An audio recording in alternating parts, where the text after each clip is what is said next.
It is I Told You So Wednesday.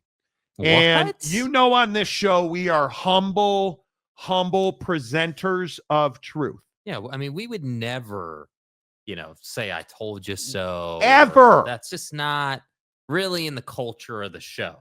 I mean, come on. But as I told you, Texas State is going to get an invite to the Pac-12, and Pac-12 fans are like, "Oh, where's the invite, Monty? Told you, you idiot. Trust me, bro."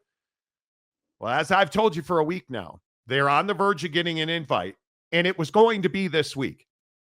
I went back this morning, went through our show. I said it 3 times last week, once on Monday. Texas State is going to get an invite to the Pac-12 this week.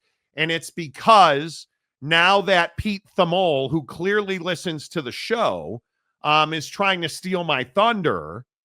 Now Pete Thamel and everybody else is reporting, oh my God, Texas State is getting an invite to the Pac-12 this week. I know. It's shocking. And it's because on July 1st, the 2026 exit fee for Texas State doubles to $10 million. So it was always going to be this week. But here's the main question, and the main point that I think is very important in these discussions. What does Texas State do for the Pac-12? And is this significant enough with Texas State where the Pac-12 becomes a major player in the G5 universe? I don't know that Texas State has any impact on that. Texas State has a fine football program, frankly, a very good athletic program. I think the Pac-12, from a football standpoint, certainly, is arguably the best G5 in the country the minute that they kick off. Now, you got to go out and win games, and you got to figure out who your second best football team is going to be, because I have no doubt that Boise State's the best team in that conference. That's not breaking news. I think we all recognize that. The question that I have is, now you get Texas State, what's next for the Pac-12? Does this mean that you sign a larger media rights deal? It does not. Does this mean that all of a sudden everybody's making more money because Texas State's in the league? It does not. What it means is you've met the minimum bar. You are now a fully formed conference, and you can go on about the business of building the Pac-12. I'm not picking on Texas State. I know Texas State fans, really Pac-12 fans on the whole, have a very short temper about it, but Texas State, while it's important and their value is making this conference whole, Jake, I just don't see that Texas State is a difference maker when it comes to who's the best G5 conference. No, absolutely not. And I think Texas State has one sole purpose, and that's helping the Pac-12 round out its conference. That's it. You're just trying to get back to full status as a conference and full legitimacy. And Texas State helps you do that. Now, I agree that having a presence in the state of Texas definitely helps with recruiting on some level. But all this nonsense about, Texas State fans travel and they'll fill up other people's buildings, that's all BS. That's not happening. And to me, I look at this and I say, this is nothing more than the Pac-12 going through the process and adding who's available to them, honestly, because, ultimately you look around the landscape and there's not like a ton of schools available in realignment. UNLV is not available to you. You tried to go after UTEP. That didn't quite work out for you, right? And then now, obviously, you've pivoted to Texas State and you lost out on NIU and you don't want Sacramento State. So to me, I sit here and I say, bro, this is nothing more than, hey, we needed to add another member. This is the one we can add. And I think that anybody telling you that Texas State somehow makes this conference, like some juggernaut of a conference or something, you're just up in the night. The Bobcats are a nice little program, doing the best they can. I have no problem with them. My problem is with the people who exaggerate their value and want to make it seem like this school is some earth-shattering addition, because it's not. I think what the Pac-12's focus has to be is get Texas State added and then move on to rounding out your media rights deal. And then from there, let's see what the mediation brings. Because once again, and I told you so every single day on the Monty program, they still haven't finished mediation. And I think there's still a lot up in the air in terms of that conversation. So adding Texas State's all fine and dandy. That's great. I agree. No problem with it. But frankly, you have bigger you have bigger things on the the priority stack than Texas State's value.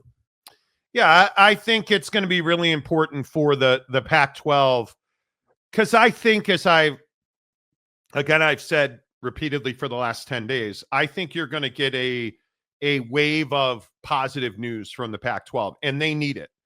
And I think they're moving in a very good direction. As I said, I think the CBS deal is a big win. Obviously, it's a bigger win when you put the rest of that media rights package together. But will they tell us how much their media rights value is? A lot of people have doubts about that. I think Texas State is an important add because it makes you a whole conference. You've got to stop with this piecemeal thing now. Now we need unequivocal wins in the Pac-12. That's what we need next. We need a fully formed media rights deal. I think expansion has to stop for now. I think unless it is Memphis, because I can't really think of another addition that you would make that would be game-changing. Memphis is a game changer. And if you get them as a football only, okay, now you're really cooking with gas, nothing to talk about. Right. But you can't add Sac State because they're not going to be available to you for a year after you launch the conference. So that doesn't really do much good for you. Like, this conference needs to stick and stay. This conference needs to stop litigating. This conference needs to get a fully formed media rights deal. And this conference, without question, has got to find a way to win a ton of football games so that they can get a team in the college football playoff. It is that simple. Without question, that has to be the priority. You just cannot continue to flounder. You cannot continue to make media rights deals, announce them, and not give dollar values behind them. Because that's not instilling confidence, if you will. I think it's really important that this conference get going with the business. I think this mediation thing, I think it is very, very interesting to see where this mediation goes. And will there be a winner or loser? Probably not. I think at this point, the Mountain West and the Pac-12, nobody's going to win these lawsuits. It's got to be costing you a ton of money in legal fees alone. I just don't see how there's a winner. Yeah. But listen, I think if you're a Texas State fan, that's a good day. If you're a Pac-12 fan, I think, and I don't want to get ahead of myself, when the invite becomes official, because again, I've been telling you for how long Texas State is in, but when it becomes official, it's a good day to be Texas State, I guess. Because I do not believe that Texas State on the regular is going to be able to compete with the best teams in this conference. I don't believe that Texas State, if you think about the football landscape in the new Pac-12, I don't believe that Texas State is better than Boise. I don't believe that Texas State is better than Utah State 2 years from now, because I'm a huge believer in Bronco Mendenhall. I think he is a stud. Yeah. I think they're moving in the right direction. Like, you start going up and down. I don't think Texas State's probably better than Colorado State. Are you a middle of the pack Pac-12 football team? That's not a great place to be. Yeah, and I just think that this conversation on how good they're going to be in the conference is just, I mean, you can have that conversation, but really the conversation you should be having is yeah, it's a good day for Texas State. Great. You know, when that invite comes officially, you're going to join that conference. All right, great. Feel good about it. That's awesome. But I think what we do too often in this world now, politically, in college football, like, we do this thing where we say, oh, well, something happened. This is amazing. Oh, yeah, awesome. Celebrate, without really thinking about, well, what does this really mean? And what actually does this do? And for me, that's written all over Texas State's forehead, if you will. Like, hey, you're being added so the conference can round itself out. And now let's see where you go from there. It's great for Texas State. I don't think it's amazing for the Pac-12. I think it's what they had to do. And I think if, they could go back and do this over again, it'd be UNLV instead of Texas State. But they can't. So here we are. I think we can all sit here and revise history. But I just don't believe, my opinion is, I don't believe that that UNLV is going anywhere.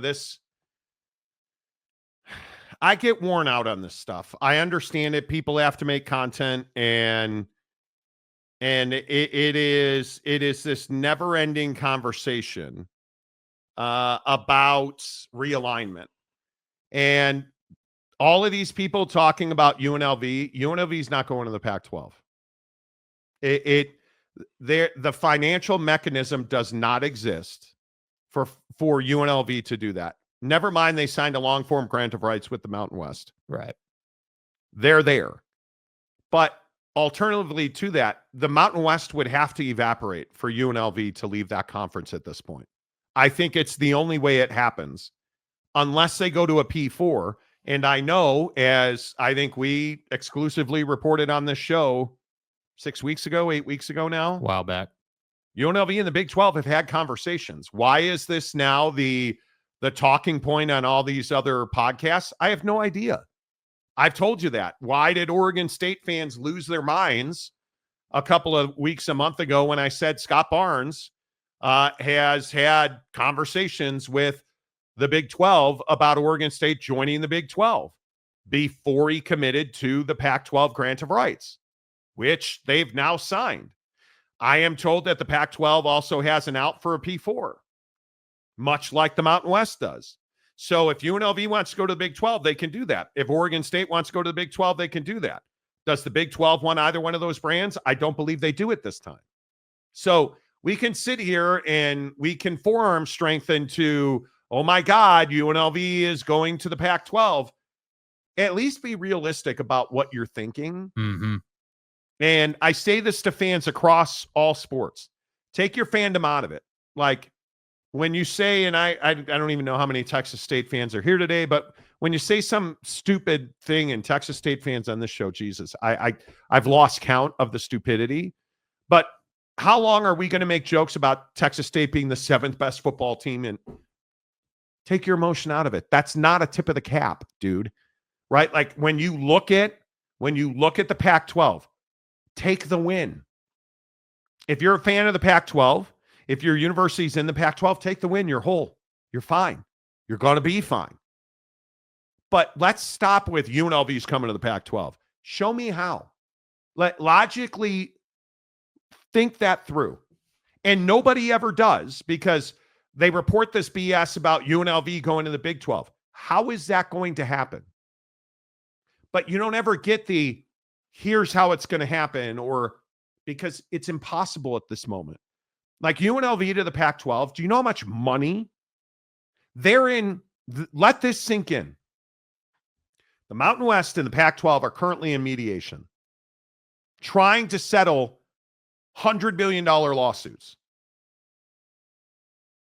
And you're telling me UNLV and the Pac-12 are going to make a deal to go to the Pac-12 where it would cost how many tens of millions of dollars? That you don't have. That UNLV, I think UNLV has it. They can't afford to pay it because it's so much money to leave the Mountain West after you signed another grant of rights. Yeah, I just don't know why you would. I don't think that. I think everyone wants to look at the money. Like, let's say that the way you've vocalized it is correct. They have it. They don't want to pay it. Whatever it is, you're not paying that money, dude. That's not. You're not doing that if you're UNLV. And I look at this and I say, like, ultimately, UNLV is a phenomenal brand. And what we've talked about so much on the show is that when the Pac-12 and I should rephrase that, when the leadership of this conference, set forth, like started their process to, put the plan together to poach teams, UNLV should have been a priority target. And it should have been them and Boise State. The problem is I don't personally believe, this is just my opinion, I don't personally believe that the Pac-2 at that time said, yep, those are the two schools. I think what they did is they said, hey, here's a collection of like 6 or 7 out of the Mountain West that we would like to get. And, that's going to be our goal. And the reason I say UNLV should have been your top school in that process is because of their market, right? Las Vegas is the heart of this thing. Las Vegas is the heartbeat of the Mountain West Conference in terms of market size and what you would do with TV partners. So it's always been incredible to me that you didn't go after them first. So now you're sitting here with Texas State, and yes, I agree with what he's saying that hey, they probably have the money. Like UNLV probably has the money, but they're not trying to necessarily pay for that. Like I agree, but ultimately the real issue here is that UNLV is committed to the Mountain West. So all these guys saying that oh well, like all these YouTubers and all this reporting of oh well, we're the Las Vegas Review Journal or a newspaper in Vegas, a month ago saying that UNLV would be interested in the Big 12. Of course they would be interested in the Big 12. Of course they would be interested in any power conference reaching out to them. They should be interested in that. And that's what's difficult, I think, with this realignment situation is that you have a school in UNLV who was right in the middle of this thing and chose their path, and yet here we are still talking about them changing conferences. And then on the other side, we've got Texas State guy in the comments section trying to say that Texas State is the seventh best school in Texas, which is just not true.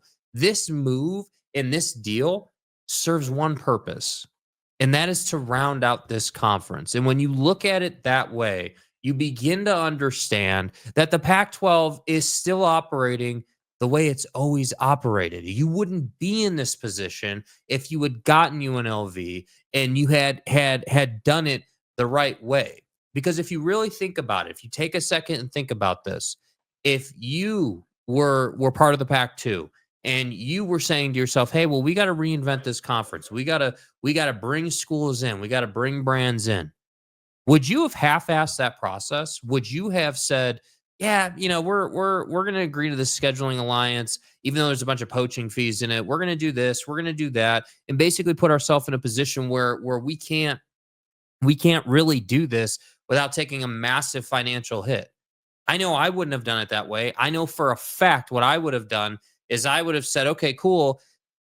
We can talk about a scheduling alliance because frankly, they needed it. But much past that, I'm not agreeing to poaching fees. And I think that's where the first misstep happened.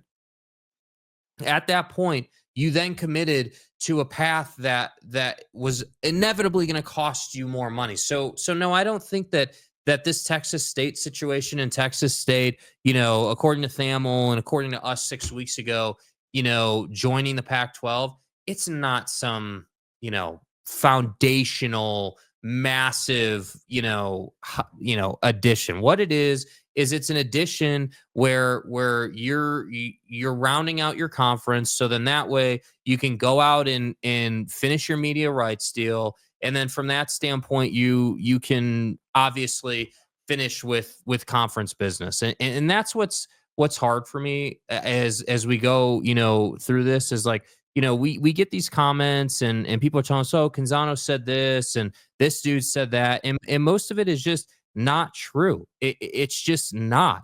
And yeah, Phil, I agree with you, dude. It's been a month of mediation. When will it be done? Yeah, I don't know when it'll be done, dude. I have no idea when these two are going to decide, hey, like, enough is enough. We're tired of paying lawyers. Enough is enough. We're tired of laying out costs for something that we really shouldn't have to be doing if you're the Mountain West. And for the Pac-12, we're tired of laying out costs for something that's just taking entirely too long.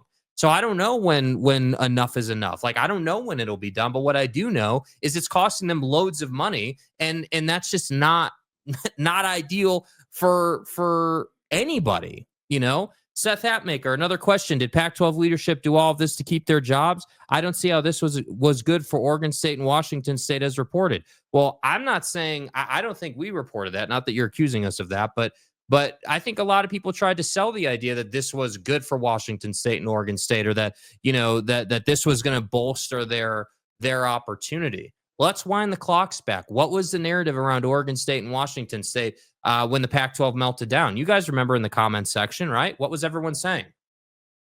Well, everyone was saying, hey, Oregon State basically got piped here because they were not able to get into the Big 12 with the four corner schools, right? You guys remember that? All the Oregon State fans saying we're burning our jerseys, screw the Big 12, like, you guys killed us. You guys remember all of that. So for me, I don't know if they did it, Seth, to keep their jobs per se. What I do know is when you're a D1 athletic department and institution, you're going to do everything you have to do to survive. And that's what this is. This is, Oregon State and Washington State getting together and saying, well, hey, we're Washington State. And at that time, Kirk Schultz, we're running a really financially poor ship at our university in terms of the athletic department. We can't really afford to not be in a conference and go independent, let's say. And Scott Barnes at Oregon State has always been one of the elite operators of the Pac-12 and just hasn't been able to get ahead of it, mainly because I don't think he was in the information loop the same way that Utah or any of these other schools that made the move was. So to me, I don't think they do anything to keep their jobs. I think what they do it to better their school and to get to a better opportunity. People don't want us to join, but needed us to join. We didn't need them. Well, frankly, dude, you didn't necessarily need the Pac-12. I don't disagree with that, but you're really telling me that you don't feel like going to the Pac-12 is an upgrade for your school? I mean, come on, dude. It's clear. It is absolutely clear that this is an improvement for you. There's no question about it at all.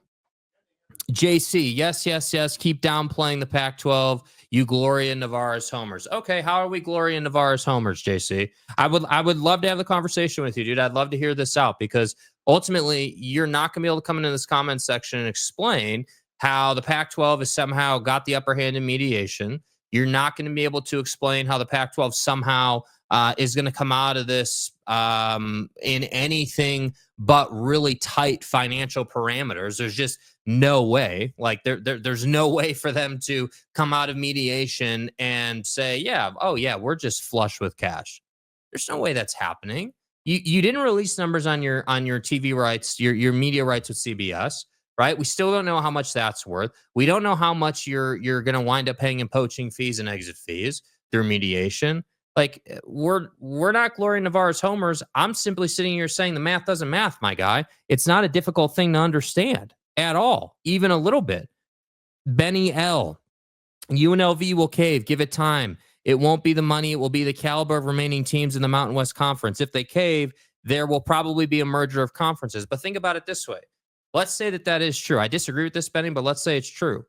It's not the money. It's just that they don't have enough opportunity, basically. You're saying that the teams left in the Mountain West are not quality enough. Well, the reality of the situation is that ultimately, they're left with, the teams that they have. But what's the other side of the coin there? They're the top dog, right? They're one of the best brands in that conference. So why would they leave, right? They were already pushing to get in the CFP last year. If they had beaten Boise State in the conference championship game, they get in to the CFP. So I'm just sitting here saying, they have opportunity. There's no question about it. Patrick, the smart thing would have been for the Pac-12 and the Mountain West to merge. Too late for that now. Yeah, and why didn't they merge? Well, they didn't merge because, in my opinion, the Pac-12 has a pride issue. The Pac-12 never wanted that. Again, going back to what I was just referencing before, the Pac-12 from the onset was not interested in merging. They were interested in getting the scheduling alliance done so then they can go and poach teams. They were never thinking, hey, well, if we do a scheduling alliance, then we can merge and rebrand the Pac-12. That apparently was not how they saw fit. So, it is what it is. What's up, Shouty? Hey, y'all. Monty is currently talking to somebody. That's why it's just on me right now. Sounds like he's almost done, but he'll be back shortly. Richard saying, I agree that Texas State isn't a brand that is going to move the needle on media evaluation. However, I think Texas State has the potential and the leadership in place to make a big leap in the next 10 years. Yeah. What's a big leap, though, right? I mean, Texas State is a school that is obviously going to get into the Pac-12 here sooner rather than later. But what's considered a big leap? That's what I have trouble with. Is does that mean they're going to win the conference? Does that mean that they're going to get to the college football playoff? I don't think anybody thinks that's happening. Welcome back. Thank you. Very interesting phone call. We've been chasing a lot of information, and when the phone rings and it's somebody of significance, so I apologize for stepping away. Oh, look at me. Oh, Monty's trying to be okay. Whatever. I can already hear it. A very interesting source, very high up in the TV industry, is telling me about the Pac-12 deal. And I've been trying to get this conversation for some time. Mm-hmm. It is, from what I understand, the deal that they have with CBS now is very similar to the deal that the Mountain West had with CBS. And I am curious, and I want to be careful with this, but did the Pac-12 settle because they had nowhere else to go? So run with me here on this for a second. The timeline on this Pac-12 thing has been really interesting because it's taken forever, right? Like, I mean, we joke about JD Wicker on the show how often. It's taken forever. It was supposed to be last December. Then it was going to be March and April, and it turned out to be June. And from what I'm told directly, that deal at CBS is very similar to the deal that the Mountain West had, because it does make sense that the Mountain West had multiple football games on CBS every year. The Pac-12 has that same deal. The one significant difference in this deal, Boise State's now on CBS. And how many times on the show have I said Boise State's the draw in that league, right? I think we even talked about it last week. What did we say? Boise State football and Gonzaga basketball are the two big tickets in that league.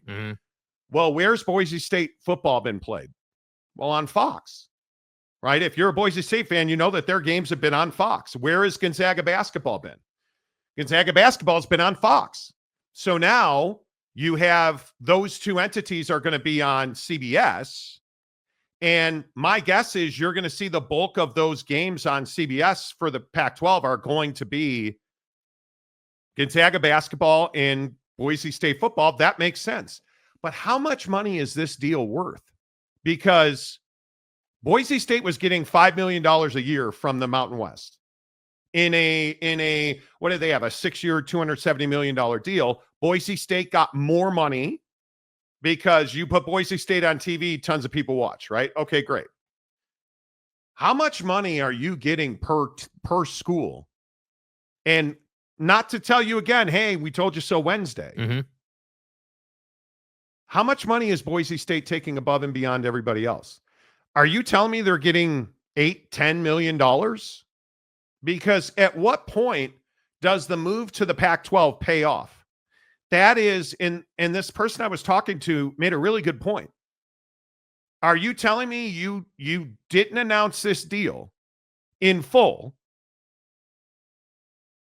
because you got a ton of money? No, if you'd have got a ton of money, you'd announce this deal in full. You'd have been like, hey, we signed a 5-year, $100 million deal or whatever the number is, right? But how much money is it going to take Boise to get every single year out of their media rights deal in the Pac-12 to make a move, and all the litigation they're going to have to pay and all the lawyers it is a conference they're going to have to pay? How much is it going to take for that deal to be worth it in the Pac-12? And the answer is, I don't know. I would have to believe that if they're only at is $7 million a year worth it? Because you're getting the same media rights deal with CBS that you had before. And again, my sources are telling me that it's CBS, the CW, and in one form or fashion, it's likely to be CBS or ESPN direct to consumer.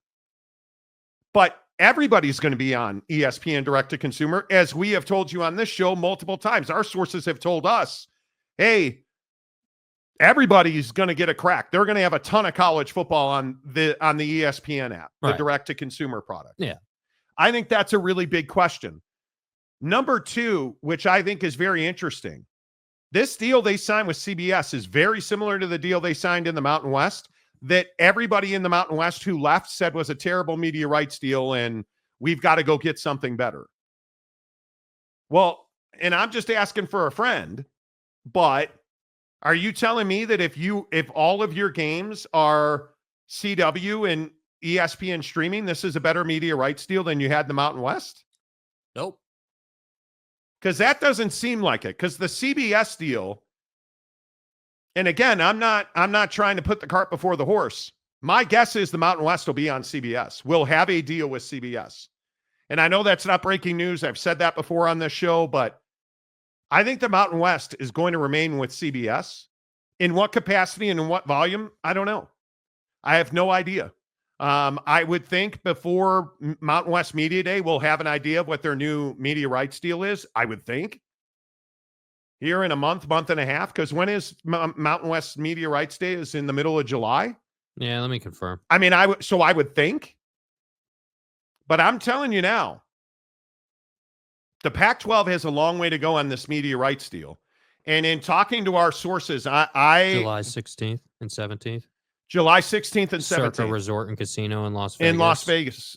That's going to be a really significant event. That's going to be a very, very, very big event. That is going to be really, really important. Yeah, I still think the overreaching question, for anyone out there, a college football fan who cares about this situation, what did the Pac-12 promise? I'm still waiting. I'm still curious. Still want to know. What was the promise? What was the selling point? Because you don't have a way to justify getting more than the Mountain West, in my opinion. You just don't. You're a newer league. You're unproven. Yeah, you have brands, but those brands came right out of the Mountain West. So isn't your cap what the Mountain West was getting? I'm just going to keep going back to what I said the other day. It's really odd to me we did not get a dollar value on the CBS deal. And it's because that deal, and again, what my sources are telling me, this is, and the people that we've talked to, and you can believe me or not, but we are right on this show a large amount of the time. I am telling you, multiple sources have told me the CBS dollar figure is not what the Pac-12 wanted, and they settled for that deal. And that CBS was only in this game because they wanted Boise State football. Mm-hmm. And I totally understand. Boise State football did nice numbers for CBS in the Mountain West. There's no question about that. But if you're the Pac-12 and you do a deal with CBS, and the Mountain West then has CBS in their media rights deal, because I don't think anybody's all in on one network. I have to believe that. Again, I'll tell you what I've said about the Pac-12. I think it's probably between 3 and 5 distribution partners.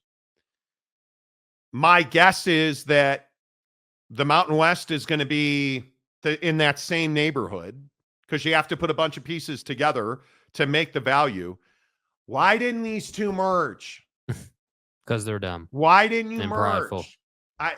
If this deal costs you money, dude, you'll never admit it costs you money. But if you creating a new Pac-12 costs your constituents money, this is a huge mistake. And I maintain, and I'm going to rewind this and go back to what I was told and what I told you before. The people leaving the Mountain West don't hate the Mountain West, and we're open to merger. And I don't know why the Pac-12 is so dead set against it, because if Boise State left the Mountain West for a lateral financial move, I'd be stunned. And if they were getting $5.5 million in the Mountain West, and they only get 6 or 7 million in the Pac-12, that was a huge mistake. That was a huge mistake. I'm telling you, if it's not $9-10 million, this was a mistake, because you went through all of this to form a new conference that I understand Boise's going to dominate and should be one of the teams in position to go to the college football playoff every year, but you were already that in the Mountain West. Right. Just add Oregon State and Washington State to that, and let's go about our business. But here we are now with another source, really well placed, telling me, yeah, I'm not surprised, because I said, hey, are you surprised that they didn't put a number on that? No, I'm not surprised, because it's not the number they wanted. Mm-hmm. And I just sit here and tell you every day, the Pac-12 has to have good news.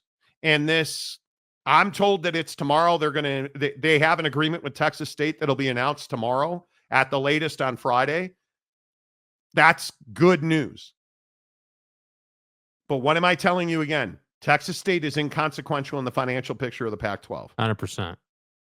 And if it truly is the CW for a wide variety of Pac-12 athletics, overflow football, and then you'll have a few on direct to consumer, this is not going to be the financial windfall that people were expecting. Yeah, I just think, Pac-12 fan for sure, has always, and not just with this, but, has always, kind of exaggerated things. And I just think that I'm still waiting for a Pac-12 fan to explain to me how the Pac-12 is going to be in a strong financial position.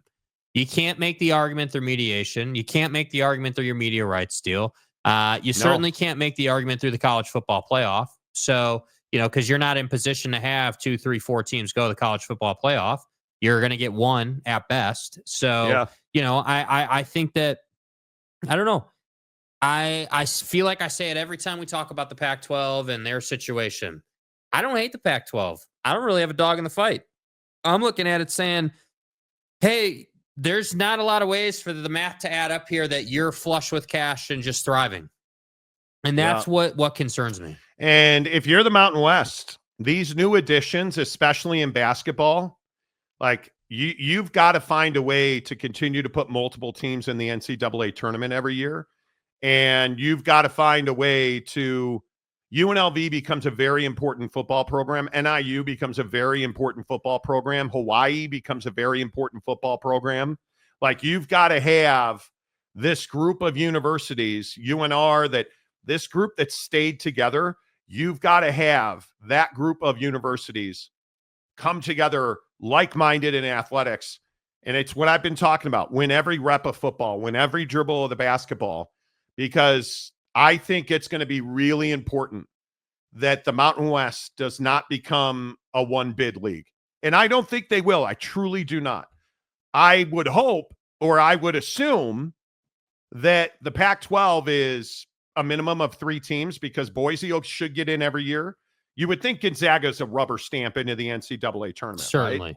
San Diego State should be a rubber stamp into the NCAA tournament. And to that end, again, I told you so Wednesday, they are going to expand the tournament, it looks like. So, to that end, you figure you probably got another spot or two there that, you could take advantage of. Yeah. And I also think that, this is a crazy time. This is a crazy, crazy time. The Pac-12 has got to announce a full value TV deal in the near term. It's got to happen sooner than later. You cannot let the dead air overtake, hey, we did a deal with CBS. Because I was just told, well, it was a foregone conclusion that CBS, wanted West Coast. And I think that's correct. I think we talked about that. But you're not going to have the lion's share of your stuff on CBS. It's going to be I feel like they got the Mountain West CBS deal. Mm-hmm. And I think CBS is going to do a deal with the Mountain West. And I don't know that much is going to change, honestly. Who's going to make the money? Is the CW? What is the net? At the end of the day, what's the net on the CW deal? And what is ESPN paying to put you on their direct-to-consumer app? Right. Because I think those are all very good points. Very good questions. I think the Pac-12 is running uphill here. I mean, San Diego State football has to improve. If San Diego State football can get anywhere near Boise State on the field, this conference is exponentially better. You do not have a major TV market. Your biggest TV market is, in my opinion, your biggest TV market very clearly is Boise in that conference for football. And your biggest brand is probably Gonzaga basketball. Totally agree. I just think this is a very important conversation, in my opinion. Let's come back and reset it, because I also want to talk about this Mountain West Pac-12 mediation. Just a whole lot. We'll talk Pac-12, Mountain West after this from the Advocates. You're not just a case. You're not just a client. You're a person, and you deserve support. You deserve simplicity. You deserve communication. When you hire an attorney, you deserve clear, risk-free advice that guides you to the best possible outcome in your injury case. And that's exactly what the advocates have been providing for over 30 years. After your accident, you deserve closure. You deserve compassion. You deserve peace of mind. You deserve an advocate.